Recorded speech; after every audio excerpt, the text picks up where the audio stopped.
suis la maman du petit qui a subi une agression sexuelle à l'école maternelle de Jules Ferry à Montreuil-sous-Bois. Je fais cette vidéo pour dénoncer ce qui se passe dans cette école et ce que mon fils a subi. Mon fils était un petit garçon de 3 ans et demi qui avait la joie de vivre, comme tous les petits garçons, qui était très sociable, voilà, qui aime s'amuser comme les jeunes garçons de son âge. Ensuite, depuis les faits qui se sont passés, il a complètement changé de comportement. Il est devenu de plus en plus de mauvaise humeur, un peu colérique. Il s'enferme sur lui-même. C'est pas normal, ce n'est pas lui, c'est pas mon fils.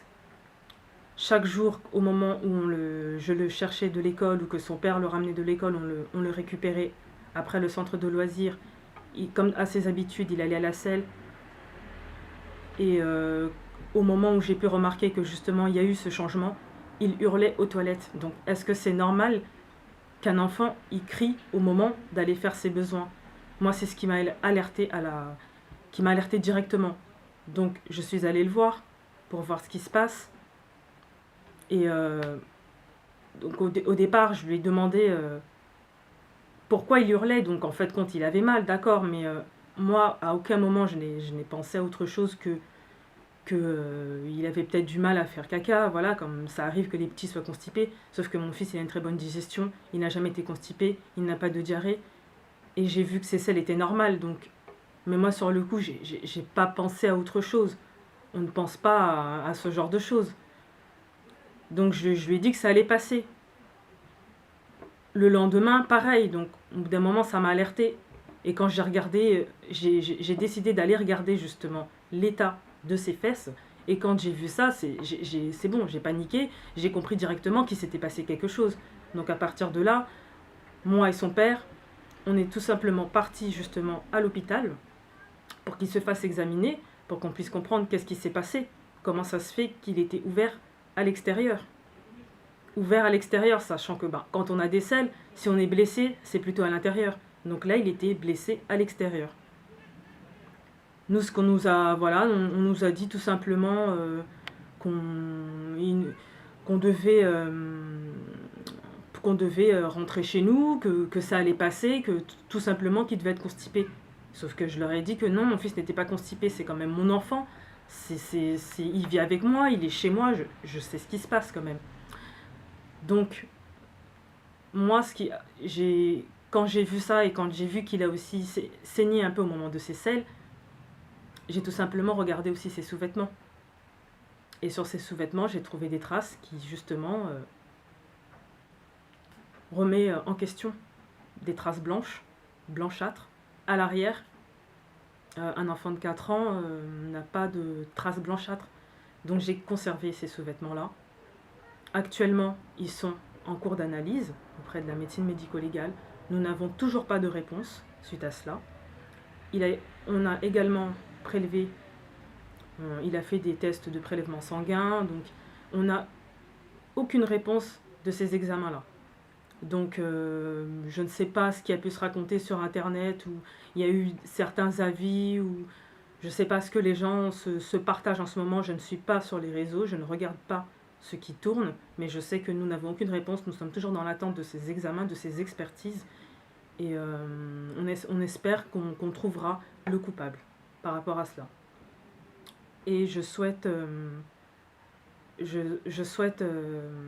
avertir les mamans, enfin les parents, les autres parents. Je souhaite que vous puissiez vous dénoncer. Si vous avez déjà vécu cette situation-là, ou si vous avez des doutes, n'hésitez pas à parler, n'attendez pas. Votre enfant va grandir avec, va en souffrir. Leur avenir peut changer à cause de ce genre de choses. On ne sait pas de quoi il fait demain. On ne peut pas laisser ça comme ça. Ça ne peut pas continuer. C'est arrivé à mon enfant comme ça peut arriver à votre enfant. Donc il faut agir rapidement et maintenant. Et j'ai pas voulu faire appel à n'importe quelle association ou avertir les médias. Certes, je n'ai pas convoqué BFM, ou j'ai préféré d'abord laisser la justice s'en occuper. Ensuite, de moi-même et de ma famille, de préserver un peu cette intimité-là, puisque c'est quand même une accusation grave. C'est l'intimité de notre enfant, c'est notre intimité à notre famille. Et je veux laver cet honneur. Laver l'honneur de mon fils, laver l'honneur de notre famille. Car là, la personne qui a osé faire ça à notre enfant l'a sali. Et je veux laver cet honneur-là. Il a sali mon enfant. Il a commis un acte très grave. Et j'espère qu'il brûlera en enfer.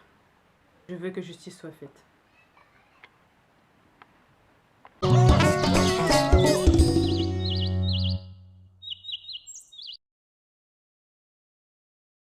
Depuis cet événement, mon fils se réveille en criant dans la nuit. Je ne dors presque plus. Je travaille, mais je ne dors presque plus. Je tiens à souligner que, suite à toutes ces accusations qui ont été faites, à aucun moment, ni la directrice d'école, ni monsieur le maire que nous avons rencontré, a cherché à savoir dans quel état d'esprit était notre enfant, dans quel état physique était notre enfant. Ils en ont absolument rien à foutre. Mon enfant a été victime, a été blessé physiquement et mentalement, mais personne n'a cherché à savoir comment allait ce petit garçon. Et je trouve cela vraiment inadmissible. On est en France. On est soi-disant en France. Et comment ces personnes peuvent se comporter comme ça, je ne comprends pas. Expliquez-moi, moi je ne comprends pas. Je tiens à souligner que l'organisme FCPE, qui apparemment a publié des choses pour dire que ce qui est arrivé à mon fils est faux, comment ils peuvent se permettre de raconter de telles choses alors qu'eux-mêmes n'ont aucune réponse, des examens déjà qui ont été pratiqués, et en plus de ça, ne sont même pas là, n'ont même pas vu l'état des fesses de mon fils. J'ai photographié ses fesses. À partir du moment où n'importe qui voit cette photo, ne peut pas dire que c'est dû à une constipation. J'ai même un certificat médical d'un médecin qui prouve bien qu'il a eu une fissure anale à 12 heures, dont une fissure complètement isolée en avant. Comment cette fissure isolée peut se faire avec un caca? Expliquez-moi. Moi, mes preuves sont là. J'ai les certificats médicaux, j'ai les procès-verbaux. On a tout fait, on a fait ce qu'il fallait. Maintenant, nous sommes dans l'attente des résultats des examens pratiqués sur mon fils.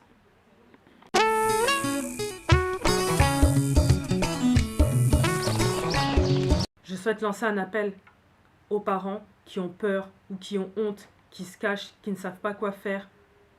N'hésitez pas, il faut en parler, ne restez pas sous le silence, ça ne sert à rien de se cacher. Vous croyez protéger votre enfant en vous cachant?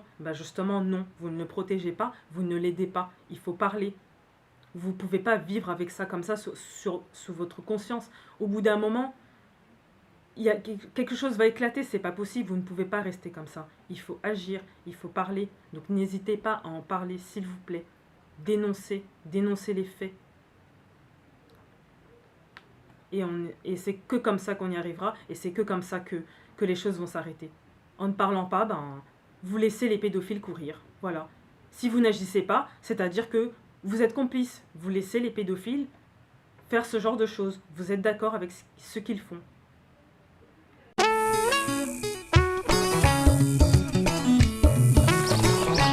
Je voudrais juste dire à toutes les personnes qui vont suivre la maman, qui vont suivre la vidéo, de comprendre qu'il y a un minimum de respect et de pudeur. Et nous ne sommes pas des gens qui sont mal éduqués, nous avons une culture. Donc il a fallu à un moment donné rester dans la mesure, bien que la chose est très grave, extrêmement grave, rester dans la mesure du respect de l'un comme de l'autre. Aux institutions, aux responsables qui sont en train de faire l'amalgame, alors que l'affaire est encore dans une étape préliminaire, qui se permettent de faire des déclarations, des fausses déclarations, pour salir justement l'image de la famille, pour salir les comportements dans lesquels on est, pour pouvoir faire bouger les lignes qu'ils doivent avoir la retenue. Dominique Katia, le maire, le syndicat ou l'association représentant de parents d'élèves, le commissaire de la ville qui se permet de donner des dérogations spéciales aux personnes pour s'exprimer sur cette question, d'avoir de la retenue, du respect. et de pouvoir comprendre que ces faits sont extrêmement graves. Donc, la vérité de fait, vous l'avez entendu, et aujourd'hui, je pense que personne ne peut en douter. L'enfant continue de parler, l'enfant continue à expliquer à maman et à papa et à la famille ce qui s'est passé. Donc, on laisse les choses prendre le cours normal, mais à un moment donné viendra, tout le monde sera informé de quoi que ce soit. Et vous devez comprendre que les réseaux sociaux ne sont pas le lieu idéal pour parler de certaines choses. Les dispositions ont été mises en place. Ceux qui ont voulu justement savoir, ils devaient approcher pour qu'on leur explique ce qui se passe. Et arrêter de dire, de raconter tous ces racontards que vous êtes en train de faire au niveau des réseaux sociaux. Il y a des faits graves et gravissimes. Et on ne se permet pas de pouvoir commenter sur ces faits, comme bon il semble, comme si vous commentez je ne sais quoi. Donc dans un esprit citoyen, tous les parents, toutes les mamans et toutes les familles qui ont été victimes et qui pensent aussi à préserver nos enfants et à les protéger. Donc lundi, on sera là au nom de la solidarité, mais aussi dans notre volonté ensemble de pouvoir arrêter ces genres de pratiques, de pouvoir les dénoncer et que le coupable puisse être trouvé, jugé et condamné. Donc lundi, le 4 juillet, c'est le jour de la marche et de la manifestation en soutien pour cet acte ô combien criminel et odieux.